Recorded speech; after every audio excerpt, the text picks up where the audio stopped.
And from Brazil, we hop across the pond to France to catch up with solo ocean racer Conrad Colman.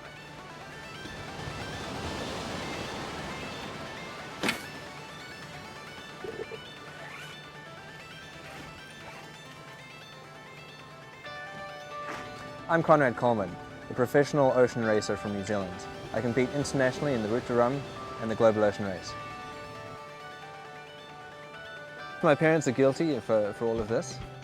My father sailed halfway around the world and met my mother in New Zealand, and she had been sailing all of her life as well, and so it's in my blood for sure.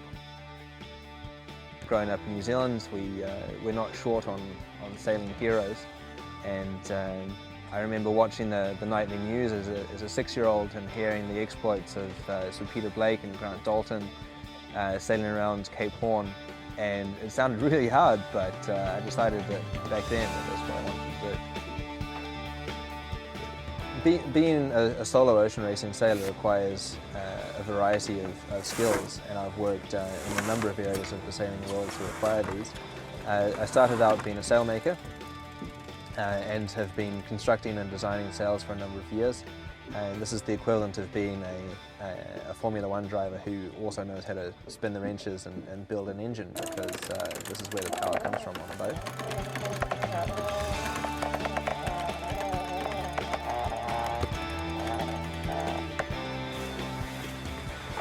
Given the sailing culture in New Zealand, why come to France? But really, sailing here is completely different. People head off across oceans by themselves in small boats, and everybody else seems to have the sense to take other people along with them. And so if I want to learn how to race competitively by myself, then I need to be in France.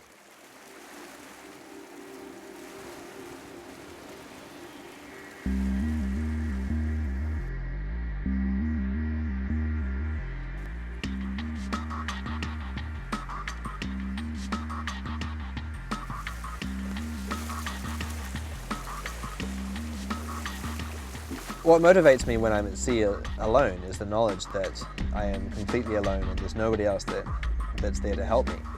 To sail around the world by yourself is a very select club. In fact, less people have rounded the world by themselves than have been in space. I think it requires a special blend of masochism in order to enjoy being out here and also to do well.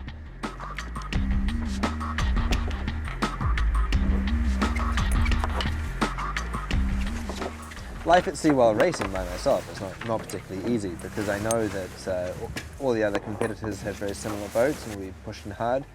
What I have to do is navigate the boat in the most efficient way possible, look after myself, maintain the boat, and keep it going 100% for as long as I possibly can.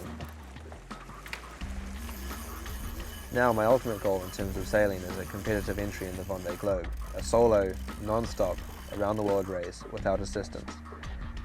Which for me is the pinnacle of the sport. It's raced by yourself on enormously powerful machines that are very, very fast and are enormously difficult to sail. And so I think that if anyone reaches the point in their career where they can take on these beasts and take on everything that Mother Nature can throw at them for 90 days at a time, then I think that I'll have arrived in a good place in terms of my sailing career.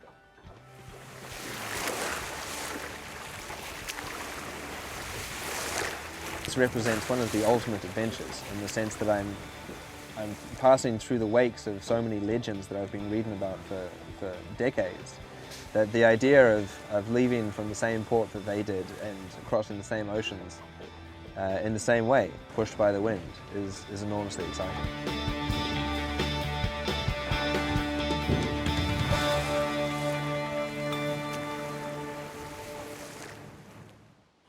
Stay with us. There's plenty more to come on Outside Today.